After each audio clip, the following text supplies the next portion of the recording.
मतलब ही नहीं है, वो सुन ही नहीं रहे थे, अपनी बातों में व्यस्त थे। तो साथियों, आपने किसी को अपने बीच बुलाया है तो मेरे हाथ जोड़ के विनती है कि 5 मिनट 10 मिनट उसकी बातों को सुने, उनके जाने के बाद आप खूब बात कर लें। तो मेरी आपसे रिक्वेस्ट रहेगी कि मैं आपके बीच जो भी अपनी बात रखूं तो कृपया ध्यान से सुनना। सर्वप्रथम करुणा के सागर सतगुरु जगत गुरु संत शिरोमणि रविदास महाराज जी के चरणों में कोटि कोटि नमन।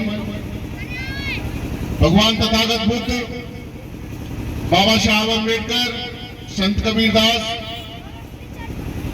साहब काशीराम तक व इनके बीच में जन्मे भोजन समाज में सभी महापुरुषों को मेरा कोटि कोटि नमन व सादर प्रणाम। आज की सभा में उपस्थित माताएं, बहनें, बुजुर्ग साथियों, इस समिति के कार्यकर्ता जो मैं लगातार देख रहा हूं भी सुबह से मेहनत कर रहे हैं, जिन्होंने इतना बड़ा आयोजन किया, समिति के अध्यक्ष श्रीनिवास जी व पूर्व पदाधिकारीगण, सभी कार्यकर्ता, भीम आर्मी के जिला अध्यक्ष नरेश सागर जी, जितेंद्र राव जी,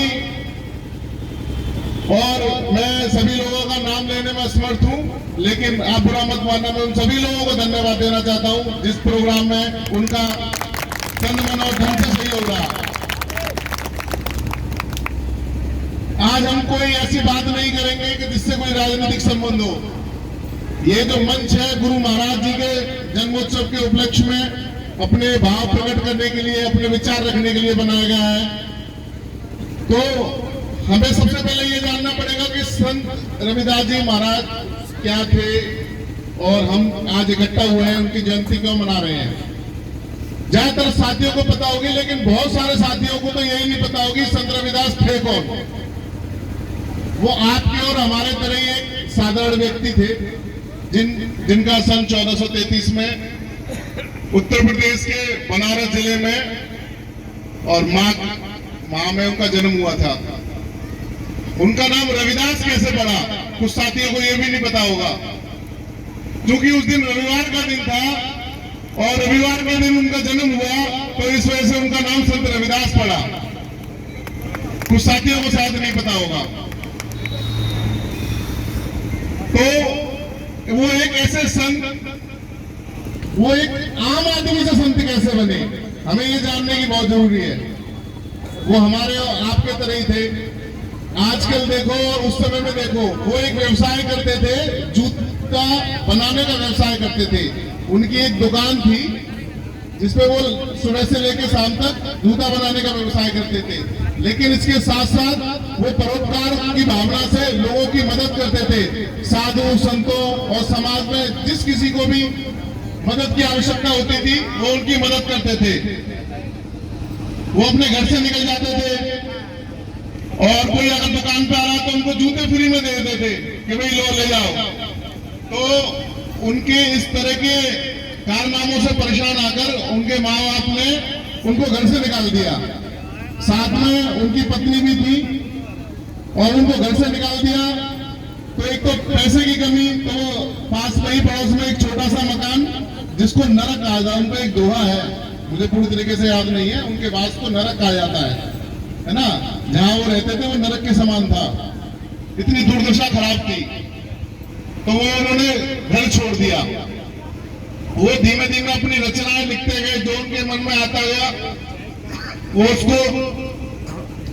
उसकी रचना को करते गए। वो एक महान कवि भी थे, एक संत होने के साथ साथ एक कवि भी थे।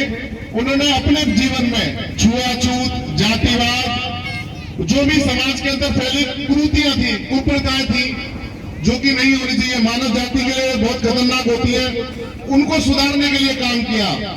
उस समय में, आज के समय में देख लो कितने अत्याचार हैं, तो सोचो उस समय में कितने बड़े अत्याचार होंगे। उन्होंने उस समय में समाज को सुधारने का काम किया और लगातार जो कुरीतियां थी उनका विरोध करते रहे। वो जातिवाद, छुआछूत के बारे में घनघोर विरोध किया। उन्होंने अपना गुरु संत कबीरदास महाराज को बनाया आध्यात्मिक गुरु, लेकिन संत कबीरदास महाराज ने बड़कपन दिखाते हुए उनको कहा कि आप रामानंद जी को, जो उनके यहीं के थे, आप इनको अपना गुरु बनाओ। तो फिर उन्होंने रामानंद जी को अपना गुरु बनाया। उनके मार्गदर्शन में उन्होंने शिक्षा प्राप्त की और लगातार सीखते चले गए और लिखते चले गए। शायद आपको पता नहीं, सिखों के एक पवित्र ग्रंथ है गुरु ग्रंथ साहिब, उनमें भी उनके भजनों को लिया गया है, उनकी रचनाओं को लिया गया है। तो एक सिख समुदाय में भी एक बहुत बड़ा तबका जो कि रविदासिया समाज के नाम से जाना जाता है, वो आज उनके बहुत बड़े फॉलोअर हैं। क्योंकि रविदास समाज के संस्थापक संत रविदास जी थे, लेकिन सिख समाज में भी इनको बहुत माना जाता है क्योंकि उनकी रचनाएं गुरु ग्रंथ साहिब में लिखी हुई हैं। एक घटना, एक बहुत बड़ा दोहा है, मन चंगा तो कटौती में गंगा।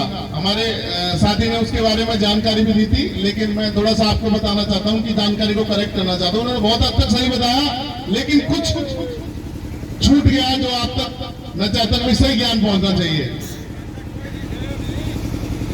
उनको संत क्यों कहा गया? एक आम आदमी से संत का नाम कैसे पड़ा, हमें ये सबसे पहले जानना पड़ेगा। एक दिन वो अपनी दुकान पर बैठे हुए थे और अपने जूते का जो डेली का काम करते थे वो काम कर रहे थे। तो अचानक उनके पड़ोस से कुछ लोग आए, उन्होंने कहा, रविदास, माघ का मेला लगा हुआ, सभी लोग गंगा स्नान करने जा रहे हैं, तुम भी हमारे साथ चलो।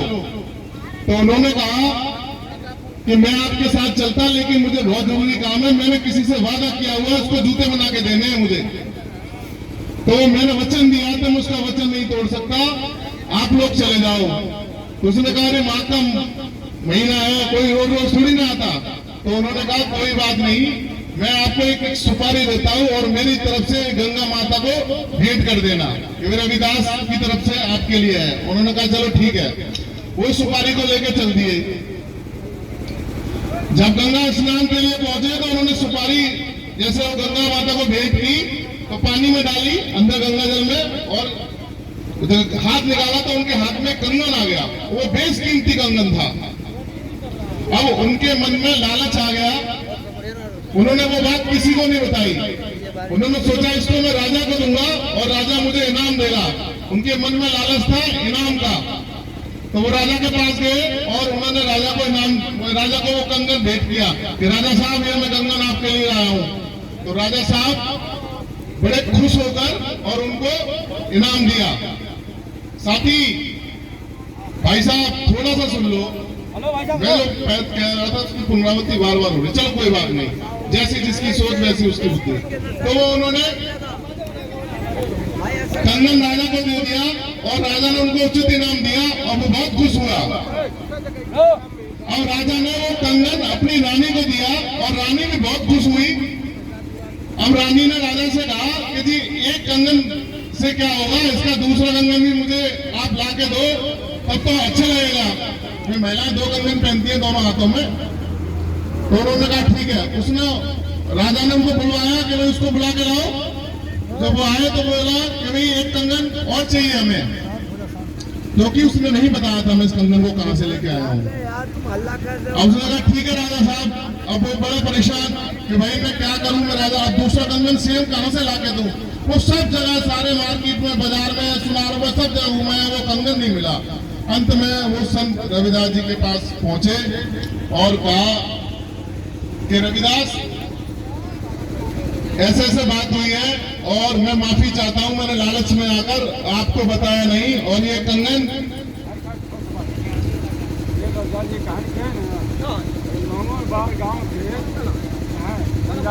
कोई भाई, धन्यवाद, धन्यवाद, बहुत बहुत धन्यवाद आप, बहुत बहुत। तो उन्होंने रविदास जी महाराज को पूरी बात बताई और माफी मांगी कि जी मैं माफी चाहता हूं और आप मुझे दुविधा से निकालिए। तो उन्होंने कहा, उनका भी मन विचलित हो गया और उन्होंने उस पर दया आ गई। उन्होंने कहा चल ठीक है। उन्होंने कहा मेरी कटौती ला। अब जानते हैं आप लोग कटौती क्या होती है? कितने लोग जानते हैं? हाथ खड़ा करना कटौती क्या होती है? देखो यहाँ बैठे 10% लोग भी जानते हैं। एक पात्र होता है जिनमें पानी रखा जाता है चमड़े को गीला करने के लिए। वो संत रविदास अपने पास में रखते थे। उनकी जो कटौती थी, जो अपनी दुकान पे जहाँ चमड़े का काम करते थे, वो जूते बनाते थे, वहाँ पास में रखते थे। तो उन्होंने कहा मेरी कटौती ला। उन्होंने अपनी कटौती को लिया और माँ गंगा की स्मृति की और उसमें पानी लेके हाथ डाला और हाथ में कंगन निकाल के और उसको दे दिया, ये ले जा। कंगन और राजा को दिया।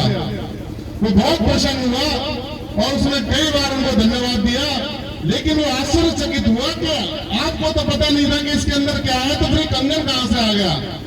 तब संत रविदास जी ने ये बात कही थी कि मन चंगा तो कटौती में गंगा। जब आपका मन साफ है तो आपको कहीं गंगा जाने की जरूरत नहीं, गंगा यही है।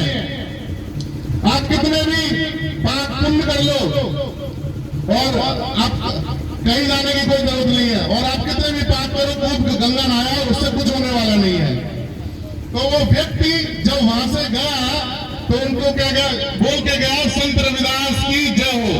उस व्यक्ति ने उनको एक आम आदमी से संत बनाया। तब से उनको हम संत कह के बुलाते हैं।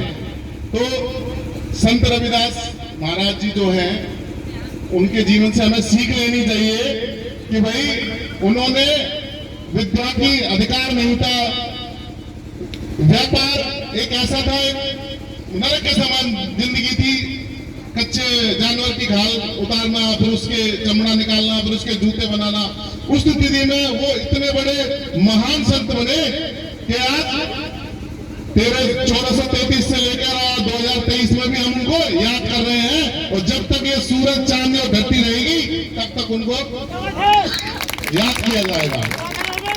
तो आज तो आपके पास सब संसाधन है, स्कूल है, सब कुछ है, तो आपको अपने बच्चों को अच्छी शिक्षा देनी चाहिए। तो मेरा बस यही कहना है कि संत रविदास महाराज जो थे, उन्होंने इतना अपने जीवन में संघर्ष किया इस समाज को सुधारने के लिए। तो आप भी अपना योगदान अपने रोजमर्रा के कामों से हटकर थोड़ा समाज में भी दिया करो। थोड़ा थोड़ा देंगे तो उसके लिए कहीं ना कहीं समाज सुधरेगा। और एकजुटता से रहो, कभी कोई प्रोग्राम करो तो शांति के साथ। कुछ लोग यहाँ पे गलत तरीके से बैठे हैं, मैं उनसे कुछ नहीं कहूंगा, उनको कुछ सोचना चाहिए कि भाई सही है या गलत है। तो इसी के साथ मैं भीम आर्मी भारत एकता मिशन की तरफ से आप सभी लोगों का बहुत बहुत धन्यवाद करता हूँ। यहाँ की कार्यकारिणी का, यहाँ के लोगों का, यहाँ बैठी माता बहनों का जो अपने घर छोड़ के और यहाँ बैठी है, जो सुबह से काम कर रहे हैं, और यहाँ की पूरी कॉलोनी वासियों का और सभी पूर्वांचल के वासियों का। जय पूर्वांचल, जय गुरु महाराज, जय जय जय जय जय भीम, जय भीम, जय भीम, जय भीम, जय भीम, जय भीम। जय सद्गुरु, जय धनगुरु। धन्यवाद।